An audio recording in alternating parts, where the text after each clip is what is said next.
কি কেমন আছেন সবাই? আশা করি সবাই খুব ভালো আছেন। আজকে একটা নতুন ভিডিও নিয়ে চলে এলাম। আর আজকের ভিডিও একটা খুব ইম্পর্টেন্ট টপিক নিয়ে আমি ডিসকাস করব।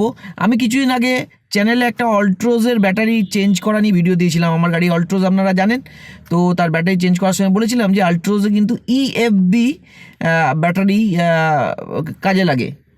সেই ভিডিওয়ে আপনারা অনেকেই জানতে চাইছেন যে ইএফবি ব্যাটারি কি, এই ব্যাপারে একটু বললে ভালো হয়।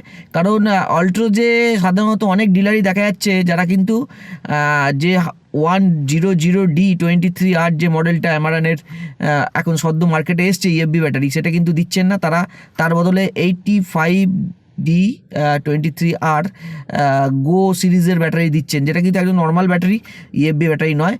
তো সে এতদিন এটাই চলছিল, কিন্তু সমস্যাটা হচ্ছে আপনারা খেয়াল করে থাকবেন অলট্রোজের ব্যাটারিতে কিন্তু স্পষ্ট লেখা আছে যে ইএফবি ব্যাটারি, অর্থাৎ স্পেশাল টাইপের ব্যাটারি। আপনারা খেয়াল করে দেখবেন অলট্রোজে কিন্তু 60 অ্যাম্পিয়ার ব্যাটারি লাগে, যেটা কিন্তু নর্মাল গাড়ির ব্যাটারির থেকে অনেকটা বেশি পাওয়ারফুল।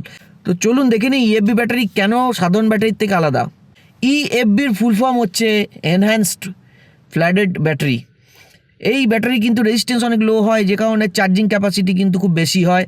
আর একটা ব্যাপার হচ্ছে এই ব্যাটারি কিন্তু বারবার গাড়ি যখন আপনার বন্ধ হয় এবং গাড়ি আবার চালু হয়, যেটা আপনার মডার্ন গাড়িতে যেমন টাটার গাড়িতে ISS, idol start stop technology বলে, এবং বিভিন্ন আজকালকার দিনে গাড়িতে কিন্তু আপনি এই আইডল স্টার্ট স্টপ টেকনোলজি বিভিন্ন নামে পাবেন।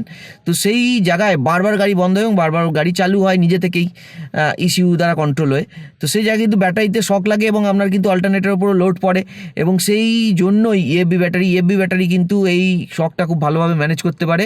অর্থাৎ খুব লো পাওয়ার নিয়েও, খুব লো এনার্জি লেভেল থেকেও কিন্তু এই ব্যাটারিটা কিন্তু কাজ করতে সক্ষম। এই ইএফবি ব্যাটারি কিন্তু 500 থেকে 1000 বারের মতো রিচার্জ করা সম্ভব, অর্থাৎ চার্জিং সাইকেল যেটাকে আমরা বলে থাকি। তাই এই ব্যাটারি কিন্তু নর্মাল ব্যাটারির থেকে অনেক বেশি চলে। নর্মাল ব্যাটারি যেখানে মাত্র 300-র আশপাশেই আপনি চার্জ করতে পারবেন, কাজেই বুঝতে পারছেন নর্মাল ব্যাটারি থেকে 2-3 গুণ বেশি পাওয়ারফুল হয়। এবং নর্মাল ব্যাটারি এখানে 3 থেকে 4 বছর লাস্ট করে, এই ব্যাটারি কিন্তু 6 বছর ভালোভাবে চলে যায়।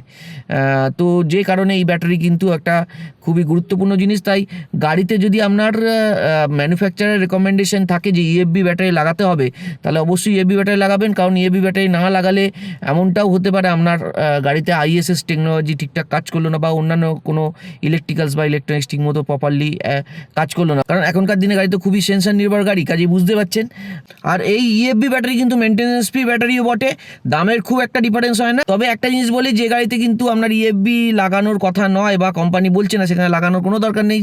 এই ক্ষেত্রে আপনার কোম্পানির যেটা গাইডেন্স সেটাই আপনি নেবেন, এবং যে পাওয়ারের ব্যাটারি আপনাকে লাগাতে বলবে সেটাই লাগাবেন। কারণ ইএফবি ব্যাটারির ক্যাপাসিটি অনেক বেশি হয়, যেখানে নর্মাল ব্যাটারি 35-40 অ্যাম্পিয়ার আওয়ারের হয়ে থাকে, সেখানে কিন্তু এটা মিনিমাম 60, 65, 70 অ্যাম্পিয়ার আওয়ারের হয়ে থাকে, প্রায় ডবল ক্যাপাসিটির হয়ে থাকে। কাজেই আপনার গাড়ি যদি 35-40 অ্যাম্পিয়ার আওয়ার লোড নেওয়ার মতো ক্যাপাসিটি নিয়ে তৈরি করা হয়, সেই ব্যাটারি লাগানো থাকে, আর সেখানে যদি আপনি ইএফবি লাগান, তাহলে তো আপনি বুঝতেই পারছেন লোড অনেক বেড়ে যাবে, এবং সেটা ঠিক হবে না, কখনোই ঠিক হবে না। ব্যাটারি চেঞ্জের নিয়মই হচ্ছে যে একটা স্টেপ আগে বা একটা স্টেপ নিচে পাওয়ারের ক্ষেত্রে। অর্থাৎ যদি আপনার কাছে 60-এর কোম্পানির রেকমেন্ডেশন থাকে, তাহলে আপনি 55 বা 65-তে যেতে পারেন, একটা ধাপ উপরে বা একটা ধাপ নিচে, এতগুলো ধাপ আপনি পেরোতে পারবেন না। অর্থাৎ আপনি 35 থেকে বা 40 থেকে সরাসরি 60 বা 70 লাগিয়ে সেটা কিন্তু ঠিক হবে না। যারা আমাকে কমেন্টে বলেছিলেন যে ইএফবি ব্যাটারি পাওয়া যাচ্ছে না, তাদের বলি আপনি কিন্তু অ্যামারন বা এক্সাইডের ওয়েবসাইটে গিয়ে একদম যে ওয়েবসাইট থেকে যে ডিলারশিপ আছে, সেই ডিলারশিপগুলো খুঁজে সেখান থেকে ফোন নাম্বার নিয়ে, আমরা বাড়ির কাছাকাছি যেটা হবে সেখানে ফোন করুন, তবে কিন্তু আপনি জেনুইন প্রোডাক্ট পাবেন। এবং অনেক ক্ষেত্রেই দেখা যায় কোম্পানিগুলোর কাছে ওই ব্যাটারি সাপ্লাই না থাকার জন্য তারা কিন্তু এই অন্যরকম মডেলের ব্যাটারি আপনাকে সাপ্লাই করে দিতে চায়। তো এই ফাঁদে পড়বেন না, কারণ ইএফবি ব্যাটারি কিন্তু সব গাড়িতে লাগে না, একটা স্পেশাল টাইপের ব্যাটারি। আপাতত অলট্রোজের হায়ার মডেল এবং পাঞ্চের হায়ার মডেলে কিন্তু ইএফবি ব্যাটারি লাগে। আর এটা আপনি স্পেসিফিকেশান দেখলে, আবার ওনার্স ম্যানুয়াল দেখলে আপনি বুঝতে পারবেন, খুবই রেয়ার, যে কারণে সাপ্লাইটাও মার্কেটে কম, ডিমান্ডটা কম হওয়ার জন্য কিন্তু ডিলারদের কাছে রেডিলি অনেক সময় অ্যাভেলেবেল থাকে না। তো আশা করি ভিডিও থেকে অনেক কিছু জানতে পারলেন। যদি ভিডিওটা ভালো লাগে লাইক করে দেবেন, আরও কিছু জানা থাকলে কমেন্টে জানাবেন, চ্যানেল নতুন হলে অবশ্যই সাবস্ক্রাইব করে যাবেন। সঙ্গে থাকুন, ভালো থাকুন, আবার দেখা হবে সিভিক সেন্সের আগামী একটা এপিসোডে। ধন্যবাদ।